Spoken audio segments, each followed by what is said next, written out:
চাঁদপুরের মা মহিলা গো, কলিজার টুকরা যুবক ভাই, দিলের কানটা লাগায় শুনো। বাদশাহ হারুন রশিদের স্ত্রী জুবাইদা অনেক ভালো কাজ করছে, অনেক নেক আমল করছে। ওই দে সৌদি আরব তায়েফের ময়দানে, আরাফাতের ময়দানে হাজিদের জন্য নহরে জুবাইদা কেটে দিছে। আগে তো পানির অনেক কষ্ট হইতো হাজি সাহেবদের আরাফাতের ময়দানে, তো তিনি একটা পানির নহর করে দিছে হাজি সাহেবরা যেন ওখান থেকে পানি ব্যবহার করতে পারে। কিছুদিন পর জুবাইদা ইন্তেকাল করছে। ইন্তেকালের পর এক বান্ধবী স্বপ্নে যোগে জিগায়, জুবাইদা, আল্লাহ তোমার সাথে কি মুআমালা করছে, তোমার কি অবস্থা বলো।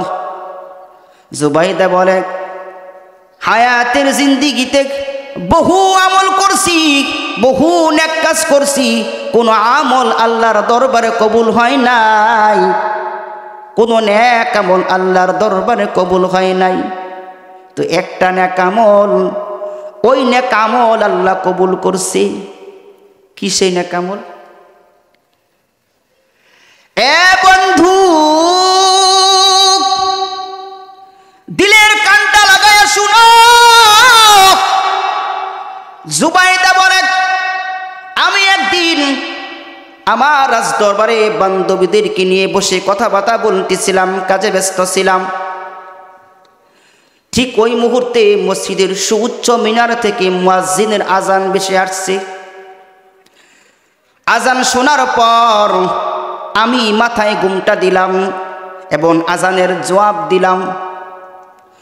আল্লাহ রাব্বুল আলামিন আমার এই আমলটা কবুল করছে। এই আমলের ওসিলায় আমার জিন্দেগীর সমস্ত গুনাহ মাফ করে দিয়ে জান্নাতের ফয়সালা করে দিছি। ইয়া ইলাহি তু মেরা মাবুদ হ্যায়, ইয়া ইলাহি তু মেরা মাশুক হ্যায়। আজানে জবাব দিবেননি? হ্যাঁ, আজানে জবাব দেন আপনারা? আজানে জবাব দিছে, এজন্য জুবাইদাকে আল্লাহ মাফ করে দিচ্ছে।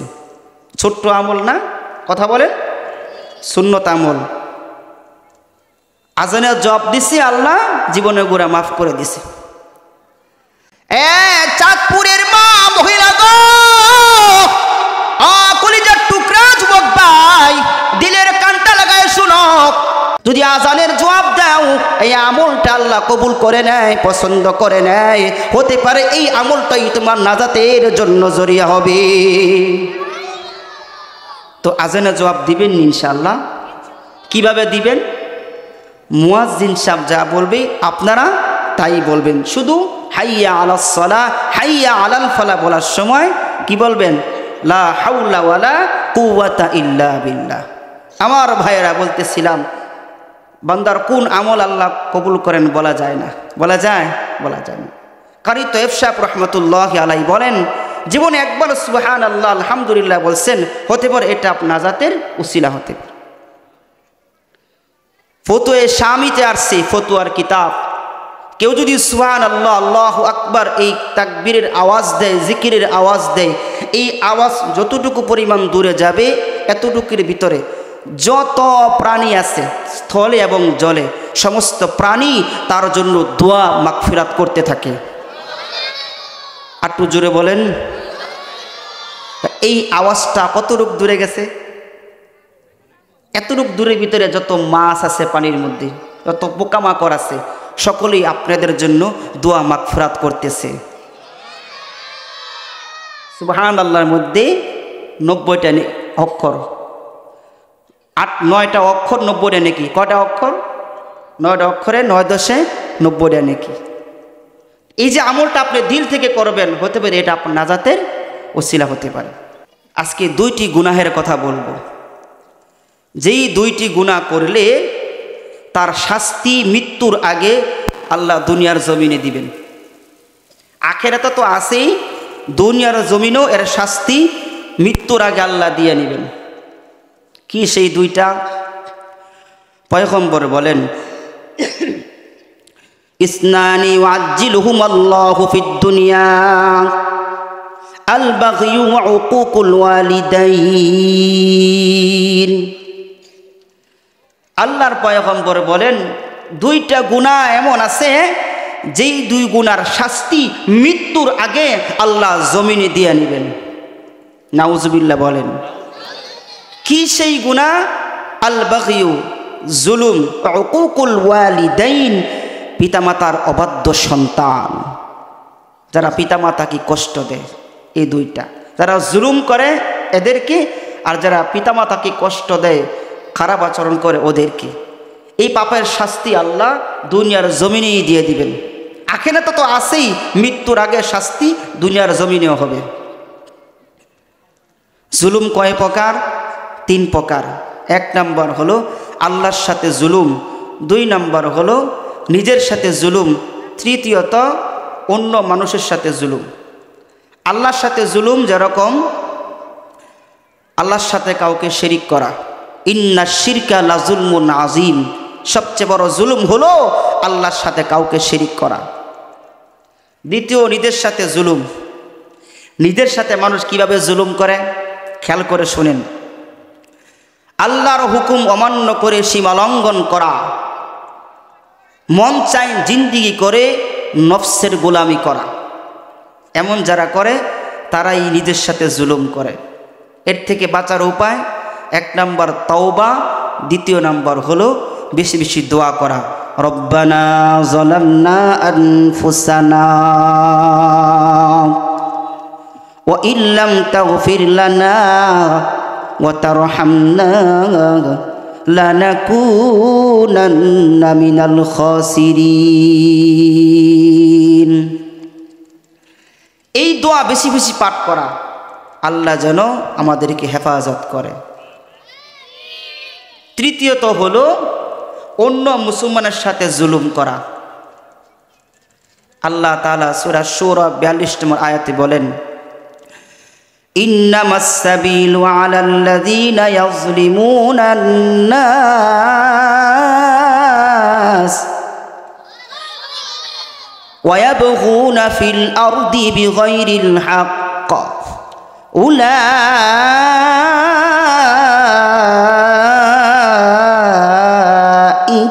লাহুম আযাবুন আলীম।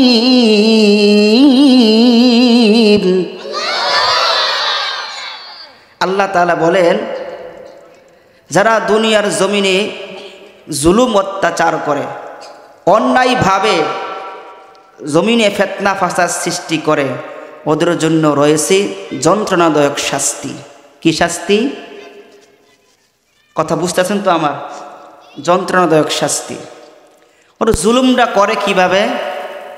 কখনো কখনো শারীরিকভাবে, কখনো কখনো মানসিকভাবে, আবার কখনো কখনো ধন সম্পদ টাকা পয়সা লুটপাট আত্মসাতের মাধ্যমে, আবার কখনো মানুষের সম্মান ক্ষুণ্ণ করার মাধ্যমে।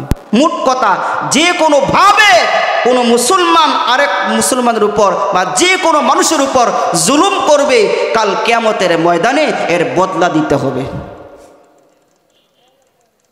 এর বদলা দেওয়া লাগবে। জুলুম করছেন তো বদলা দেওয়া লাগবে। এই জন্য পয়গম্বর বলেন, ইত্তাকু জুলমা ফা ইন্না জুলমা জুলুমাতুন ইয়াউমাল কিয়ামা, যে তোমরা জুলুম করো না, জুলুম থেকে বেঁচে থাকো, কেননা কাল কিয়ামতের ময়দানে জুলুম বহু অন্ধকার হয়ে দাঁড়াবে, বিপদ হয়ে দাঁড়াবে। বিপদটা আখিরাতেও হবে, দুনিয়াতেও হবে। অন্ধকার বিপদটা আখিরাতেও হবে, দুনিয়াতেও হবে যারা জুলুম করবে। এজন্য আল্লামা জালালউদ্দিন সৈয়ুতি রহমাতুল্লাহি আলাইহি, যিনি তাফসিরে জালালাইন লিখছেন, তিনি একটা ঘটনা উল্লেখ করছেন।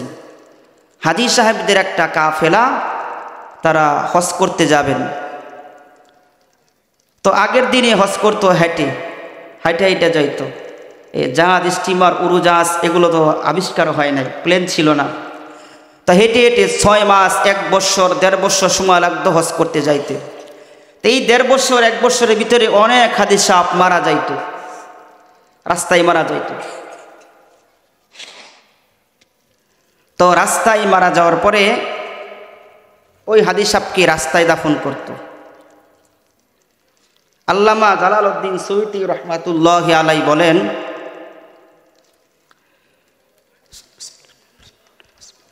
হাজী সাহেবদের কাফেলা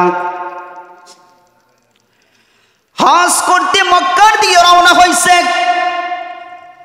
প্রতিমধ্যে একটা হাজী সাহেব ইন্তেকাল করছে। মৃত্যুবরণ করার পর হাজী সাহেবকে দাফন করতে হবে, তাকে রাস্তার মধ্যেই দাফন করবে, কিন্তু দাফন করার জন্য কোনো সামান নাই। পাশের মহল্লায় বাড়িতে গেছে কোদাল আনতে। কোদাল লাগবে নি কবর খনন করতে? কথা কয় না, লাগবে নি?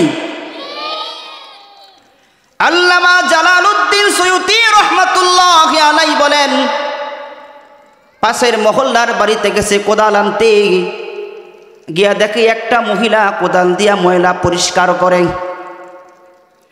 হাজী সাহেব ডাক দিয়া কয়, ও বোন, আমরা বাইতুল্লাহর মুসাফির, হজ কাফেলা থেকে আসছি। আমাদের একজন হাজী, আমাদের একজন সাথী ভাই হাজী ইন্তেকাল করছে, তার কবর খনন করব, তাকে দাফন করব। তোমার কোদালটা আমাদেরকে দিবা। আবুন, তোমার কোদালটা যদি একটু আমাদেরকে দাও, আমরা হাজী সাহেবের কবর খনন করব, তাকে লাশ দাফন করব। মহিলা বলে, কোদাল দিব, শর্ত একটা, আমার বাড়িতে আইসা কোদাল ফেরত দেয়া যাইতে হবে। ওই দূর মরুভূমি থেকে আমি মহিলা মানুষ কোদাল আনতে পারবো না। আল্লাহর কাম আল্লাহ করে। কোদাল আনছে, কবর খনন করছে, এবার লাশ দাফন করা হয়েছে। ভুলে কোদালটা কবরের ভিতরে রেখে দিছে। মাটি দেওয়া শেষ, এবার কোদাল খুঁজতেছি, কোদাল পায় না। ও বন্ধু, একজন বলে, কবরের মাটি সমান করার জন্য কোদাল ভিতরে নেওয়া হয়েছিল, মনে হয় ভুলে কোদালটা ভিতরে রয়ে গেছে। মহিলার কাছে ওয়াদা দিছি, কোদাল ফেরত দিতে হবে, কোদাল উঠাইতে হবে। কবরের এক পাশ থেকে মাটি সরাও, বাস সরাও, দেখো কোদালটা উঠানো যায় কিনা। আল্লামা জালালউদ্দিন সুয়ুতী রহমাতুল্লাহি আলাইহি বলেন, কবরের মাটি সরাইছে, কাঁচা বাঁশগুলো যখন সরাইছে, তাকাইয়া দেখে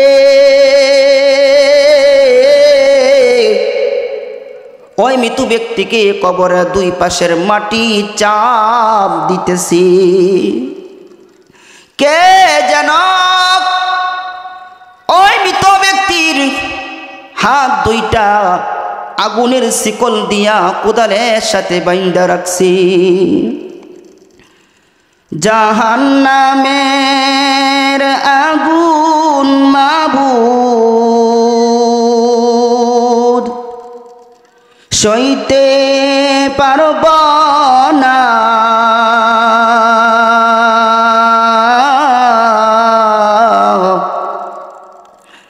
দুনিয়াতে নৌকা দাইয়া আখেরে কাদাইও না, দুনিয়াতে নৌকা দাইয়া আখেরে কাদাইও না। আজরাইল যেদিন ধরা দিবে,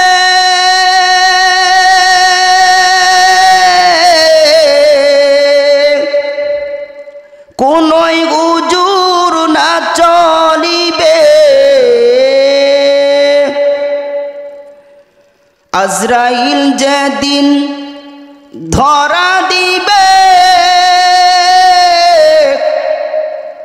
কোনই উজুর না চলিবে।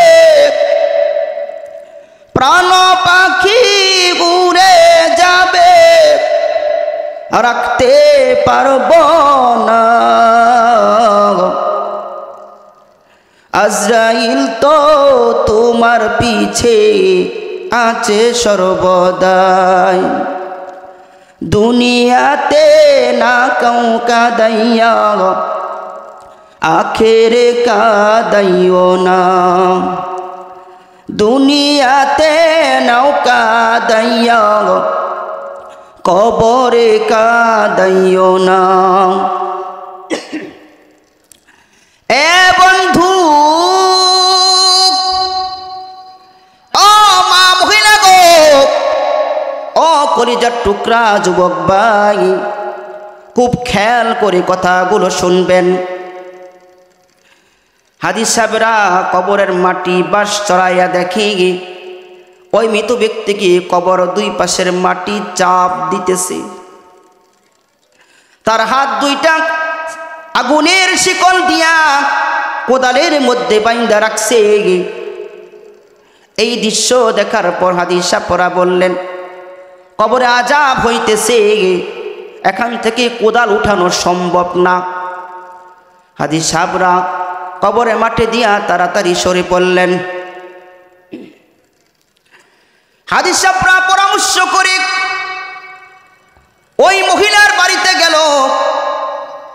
ওই মহিলাকে গিয়ে বলে, বোন, তোমার কাছ থেকে কোদাল নিছিলাম, ওয়াদা ছিল কোদাল ফেরত দিব, কিন্তু বলে কোদালটা কবরের ভিতরে রয়ে গেছে।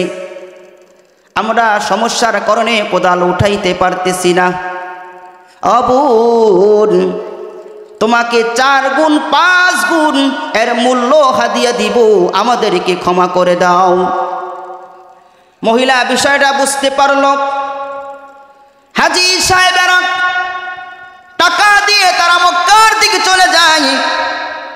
মক্কা মদিনা জিয়ারত করে হজের কার্যক্রম শেষ করে দেশে ফিরে আসছি। দেশে আসার পর ওই মৃত ব্যক্তির বাড়িতে গেছে, গিয়ে তার স্ত্রীকে ডাক দিলেন, আবুন, কোনো কিছু গোপন কইর না, তোমার স্বামী আমাদের সাথে হজে গিয়েছিল, প্রতিমধ্যে সে ইন্তেকাল করছে, আমরা তাকে কবরে রাখছি, কিন্তু তার কবরে এই আযাব আমরা দেখছি, আমরা ভয় পাইছি। বলো সে কি এমন গুনাহ করছে, কি এমন পাপ করছে, যেই গুনাহের কারণে, যেই পাপের কারণে আল্লাহ তার কবরে এই আযাব দিতেছে। ওই মৃত ব্যক্তির স্ত্রী বলে, তার কবরে এমন হইতে হবে, কত বুঝাইছি স্বামী গো, স্বামী জুলুম কইরেন না, হারামের সম্পদ অর্জন কইরেন না। আমার স্বামী তার এক বন্ধুর সাথে ব্যবসা বাণিজ্য করত। আমার স্বামী লোভে পড়ে ওই ব্যবসার পার্টনার বন্ধুকে খুন করে দেয়। খুন করে তার টাকা পয়সা আত্মসাৎ করে সে বড়লোক হয়।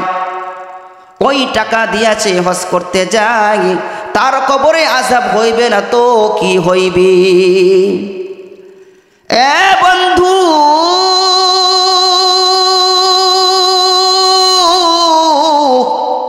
আমাদের সমাজে এমন মানুষ আছে আজকে সম্পদের জন্য, টাকার জন্য ভাই ভাইকে খুন করে দেয়, সম্পদের জন্য ভাই বন্ধুকে খুন করে দেয়, সম্পদের জন্য ছেলে বাবাকে খুন করে দেয়। কথা বলেন ঠিক কিনা? এর জন্য, লোভের জন্য ভাই ভাইয়ের সম্পর্ক নষ্ট হয়ে যায়, ভাই বোনের সম্পর্ক নষ্ট হয়ে যায়, বন্ধু বন্ধুর সম্পর্ক নষ্ট হয়ে যায়, চাচা ভাতিজার সম্পর্ক নষ্ট হয়ে যায়, মামা বাগিনার সম্পর্ক নষ্ট হয়ে যায়। কথা বলেন ঠিক কিনা? এ মুসলমান,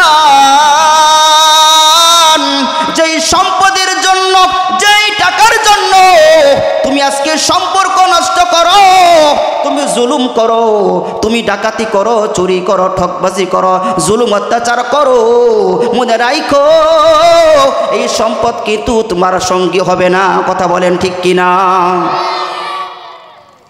হবে? 1 চিমটি সম্পদ যাবে? 1 চিমটি সম্পদ যাবে বলেন? ওই যে ঢাকার জমিনে আফতাবনগরে তাকাইয়া দেখো, বাংলার জমিনের 1 নম্বর ধনী ছিল জহুরুল হক। কথা বলেন ঠিক কিনা? কত সম্পদ ওই আফতাবনগরে পড়ে আছে।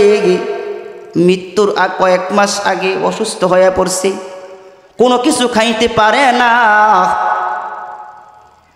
কোনো কিছু খাওয়ার যোগ্যতা নাই, কত খাবার সামনে পড়ে আছে।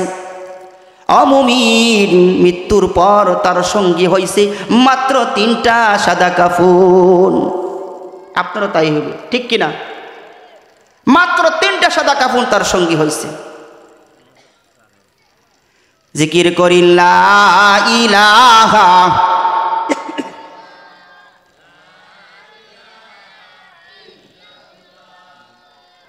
লা ইলাহা, জোরে লা ইলাহা,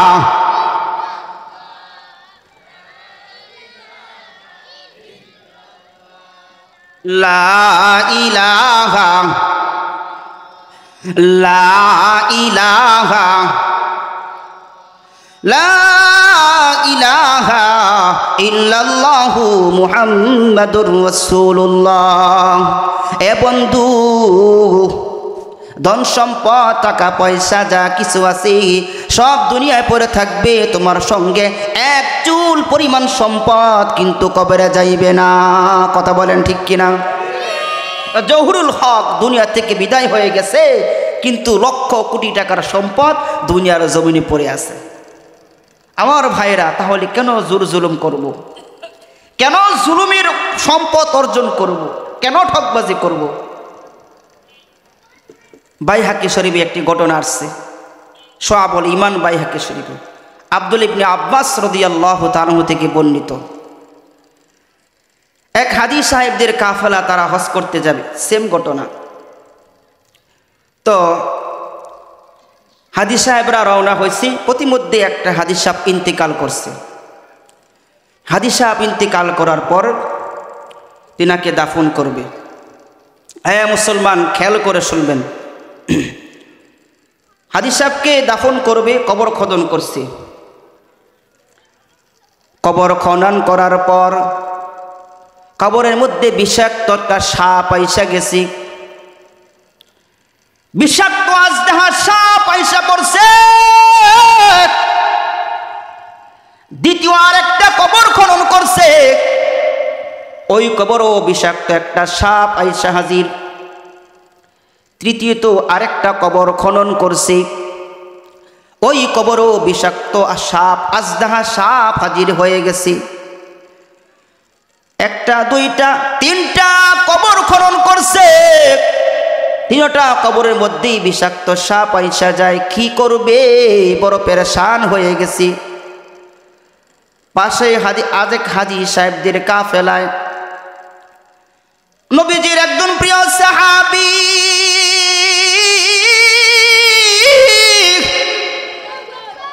আব্দুল্লাহ ইবনে আব্বাস রাদিয়াল্লাহু তাআলা আনহু, যিনাকে রাইসুল মুফাসসিরিন বলা হয়, সাহাবীদের মধ্যে সবচেয়ে বড় কোরআনের আলেম ছিলেন আব্দুল্লাহ ইবনে আব্বাস রাদিয়াল্লাহু তাআলা আনহু। নবীজি যার মাথায় হাত রাইখা ইলমের দোয়া করে দিছে, ওই আব্দুল্লাহ ইবনে আব্বাসের নিকট গেলেন। হাজী সাহেবরা বলে, 1টা 2টা 3টা কবর খনন করছি, প্রতিটা কবরের মধ্যে বিষাক্ত সাপ আইসা যায়। কি করব, কেমনে তাকে দাফন করব? আব্দুল্লাহ ইবনে আব্বাস বলেন,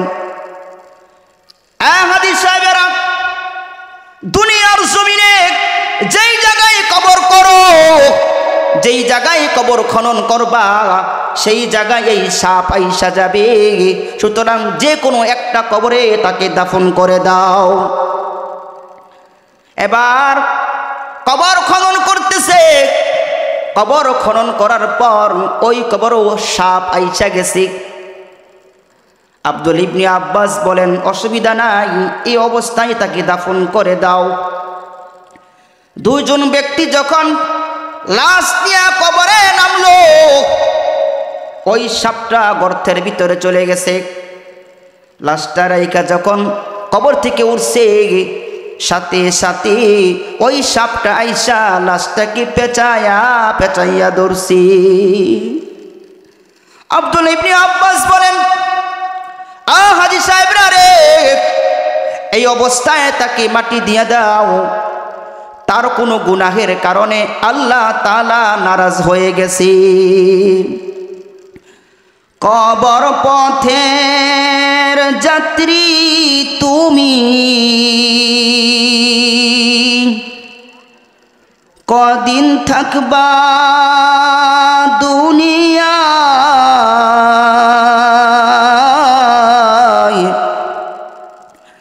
আজরাইল তো তোমার পিছে ঘুরছে সর্বদাই, আজরাইল তো তোমার পিছে ঘুরছে সর্বদাই।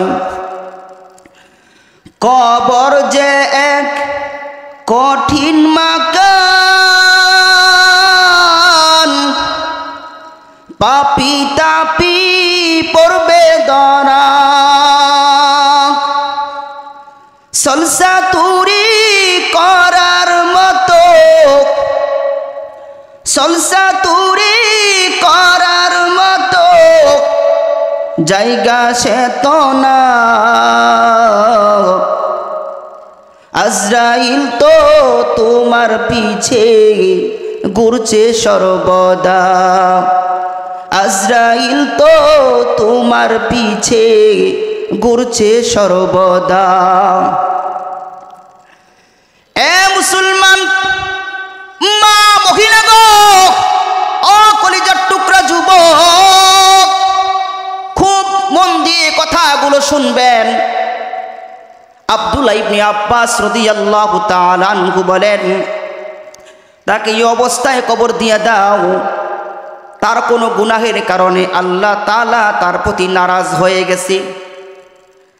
তার কবরে মাটি দিয়া হাজী সাহেবরা মক্কা মদিনা চলে গেছে, হজের কার্যক্রম শেষ করে দেশে ফিরে আসছে। আইসা ওই মৃত ব্যক্তির বাড়িতে গিয়া তার স্ত্রীকে ডাক দিলেন, ও বোন, তোমার স্বামী আমাদের সাথে হজ করতে গেছে, প্রতিমধ্যে ইন্তেকাল করছে, তার কবরে আমরা এই আযাব দেখে আসছি, বলো সে কি এমন গুনাহ করছে, কি এমন পাপ করছে যার কারণে তার কবরে আযাব হইতেছে। মৃত ব্যক্তির স্ত্রী বলে, কত বুঝাইছি স্বামী গো, ও স্বামী, ঠকবাজি কইরেন না, ধোঁকাবাজি কইরেন না, জুলুম কইরেন না। আমার স্বামী কাঁচামালের ব্যবসা করত, কাঁচা তরকারি ব্যবসা করত, ভালো তরকারি উপরে রাখতো, খারাপগুলা নিচে রাখতো। মানুষ যখন কেনাকাটা করত, ওই ভালোর সাথে খারাপগুলা মিশ্রিত করে দিত, রাখতো, ভালোগুলো উপরে রাখতো। যখন কেউ কিনতে আসতো, খারাপ ভালো মিশ্রিত করে বিক্রি করত। আর সবজিগুলো পানিতে ভিজায়া ভিজায়া পানি দিয়া দিয়া ওজন করে রাখত। এই ঠকবাজি করে ব্যবসা করত। আমার স্বামীকে বললাম, স্বামী গো, হারাম উপার্জন, ঠকবাজি ধোঁকাবাজি করার দরকার নাই, প্রয়োজনে একবেলা খেয়ে থাকবো, তবুও হারাম উপার্জনের প্রয়োজন নাই। স্বামী কয়, স্ত্রী রে, এরকম ভাবে ব্যবসা না করলে মাল কামানো যাবে না। স্ত্রী কয়, স্বামী, প্রয়োজনে একবেলা খেয়ে থাকবো গো, তবুও হারাম উপার্জন, ঠকবাজি ধোঁকাবাজির উপার্জন খাবো না। আল্লাহু আকবার বলেন। স্ত্রী এমন নেককার ছিল, কত বুঝাইলাম স্বামীকে, স্বামী বুঝ মানল না। ধোঁকাবাজি ঠকবাজি করত, ঠকবাজি ধোঁকাবাজি কইরা ব্যবসা বাণিজ্য করত। এই জন্য মনে হয় তার কবরে আযাব হইতেছে। মনে আছে নি কথা? কবরেতে সাপ ছিল, এই জন্য তার কবরে আযাব হইতেছে। আমার ভাইরা, আব্দুল ইবনে আব্বাস রাদিয়াল্লাহু তাআলা আনহু বলে, যার ঠকবাজি করে ধোঁকাবাজি করে ব্যবসা বাণিজ্য করে হারাম মাল উপার্জন করে, ওই হারামের মধ্যে কোনো আরাম নাই। আছে? হারামের কোনো আরাম নাই। আপনি যে হারাম উপার্জন করে খাইতেছেন কি জন্য বলেন তো? উপার্জন কেন করতেছেন? একটু ভালো পড়ার জন্য, একটু ভালো খাবারের জন্য। কথা বলেন ঠিক কিনা? একটু ভালো মন্দ খাবারের জন্য, ভালোভাবে থাকার জন্য। এটাই তো উদ্দেশ্য নাকি? মুসলমান, তুমি হারাম হালাল দেখতেছো না, কোনো কিছু তোয়াক্কা করো না। হারাম হালাল জোর জুলুম করে সম্পদ অর্জন করে খাইতেছো। ও মুমিন, তুমি কি জানো তোমার শরীরটা একটা প্রাণীর খাদ্য হবে? জানেননি? এই শরীরটা একটা প্রাণীর খাদ্য হবে। 3.5 হাত মাটির তলে যখন তোমাকে রাখা হবে, তোমার বডিকে একটা প্রাণী আইসা কামড়ায় কামড়ায় কিন্তু খাবে। প্রাণীটার নাম কি আপনারা বলতে পারবেন? বলেন। কবরের কীরা। কি কীরা দেখেন না আপনারা? এই শরীর কীরা খাইবনি, খাবেনি? বলেন। দেখেন না মরা ইঁদুর বা একটা কিছু রাখলে কীরা কীভাবে খায়? আমার আপনার শরীরটা কীরা এভাবে খাইবে কবরের মধ্যে রাখার পর। তো যেই শরীরটা কবরের কীরায় খাবে, আমার শরীরটা আরেকটা প্রাণীর খাদ্য হবে কবরে। মুসলমান, এই শরীরকে মোটা তাজা করার জন্য, ভালো রাখার জন্য হারাম হালাল বুঝতেছি না, ঠকবাজি ধোঁকাবাজি বুঝতেছি না, জোর জুলুম তোয়াক্কা করতেছি না, এমন করে কি লাভ হবে? আমার শরীর তো কবরের কীরায় খাবে। কথা বলে ঠিক কিনা? এই মুসলিম, এখনো সময় আছে, এখনো হারাম বর্জন করেন। জোর জুলুম ঠকবাজি এগুলো বন্ধ করেন। ব্যবসা করেন, হালালভাবে করেন। হারাম কাজে বরকত নষ্ট করেন না। কেউ যদি ঠকবাজি করে, ধোঁকাবাজি করে, জোর জুলুম করে, ব্যবসা বরকত নষ্ট হয়ে যায়। জুলুম করা লাগে না, জুলুমের নিয়ত করলেই বরকত নষ্ট হয়ে যায়। ইনসাফ করা লাগে না, ইনসাফের নিয়ত করলেই রহমত বরকত শুরু হয়ে যায়। চিল্লাই বলেন সুবহানাল্লাহ। ইনসাফের নিয়ত করছে তো, ভালো কাজের নিয়ত করছেন তো, রহমত বরকত শুরু হয়ে যায়। তাহলে আজকে আলোচনায় কি বুঝলাম? একটা আমার কথা হলো আজানের জবাব দিব তো ইনশাল্লাহ। দ্বিতীয় কথা হলো যে কোনো জায়গায় যাব, যখন জিকির বা তাকবীরের ধ্বনি দিব, মুহাব্বতের সাথে যাব। কোন আমলটা আল্লাহ কবুল করে বলা যায় না। দ্বিতীয় হলো 2টা গুনার কথা বলছি। একটা হলো জুলুম করলে এর শাস্তি আল্লাহ দুনিয়ায় দিবে। দ্বিতীয় হলো মা বাবাকে কষ্ট দিলে, অবাধ্য সন্তান হলে এর শাস্তি আল্লাহ দুনিয়ায় দিবে। এজন্য মা বাবাকে কষ্ট দেওয়া যাবে না, জুলুম অত্যাচার করা যাবে না, ঠকবাজি ধোঁকাবাজি করা যাবে না। আল্লাহ সকলকে বুঝবার এবং আমল করা তৌফিক দান করুন। সকল বলি আল্লাহুম্মা আমিন। ওয়া আখির দাওয়ানা।